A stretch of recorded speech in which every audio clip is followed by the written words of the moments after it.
ಈಗಾಗಲೇ ಕೂಡ ಮುಜರಾ ಇಲಾಖೆಯಿಂದ ಬನಶಂಕರಿ ಅಮ್ಮನವರಿಗೆ ವಿಶೇಷವಾದಂಥ ಪೂಜೆಯನ್ನು ಸಲ್ಲಿಸಬೇಕು ಅನ್ನುವಂಥ ಸೂಚನೆ ಆಗಿತ್ತು.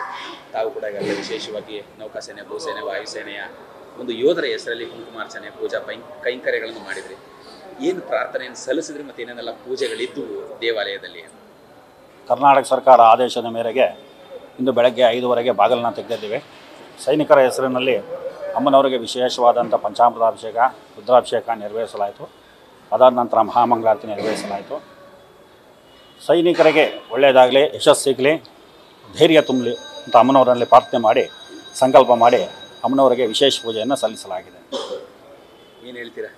ಅಮ್ಮನವರಿಗೆ ವಿಶೇಷವಾಗಿ ಯೋಧರ ಹೆಸರಲ್ಲಿ ಪೂಜೆ ಸಲ್ಲಿಸಿದಂಥದ್ದು ತುಂಬ ಸಂತೋಷ ಆಗುತ್ತೆ.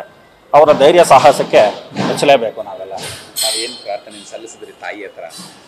ತಾಯಿ ಕೇಳಿದನ್ನೆಲ್ಲ ಕೊಡ್ತಾಳೆ ಅಂತ ಒಂದು ಮಾತು ಕೂಡ ಇರುವಂಥದ್ದು. ಹೌದು, ಅವರು ಕೈ ಯಾವ ಥರವಾಗಿ ಶಕ್ತಿ ಸಾಮರ್ಥ್ಯ ಅವರು ಕೈ ಇಟ್ಟಿದ್ದೆಲ್ಲ ವಿಜಯ ಪ್ರಾಪ್ತಿ ಆಗಲಿ ಅವರಿಗೆ ಅಂತ ಹೇಳಿ ಪ್ರಾರ್ಥನೆ ಮಾಡಿದ್ದೀವಿ. ಅವ್ರ ಕುಟುಂಬನೂ ಚೆನ್ನಾಗಿರಲಿ ಅಂತ ಹೇಳಿ ಪ್ರಾರ್ಥನೆ ಮಾಡಿದ್ದೀವಿ.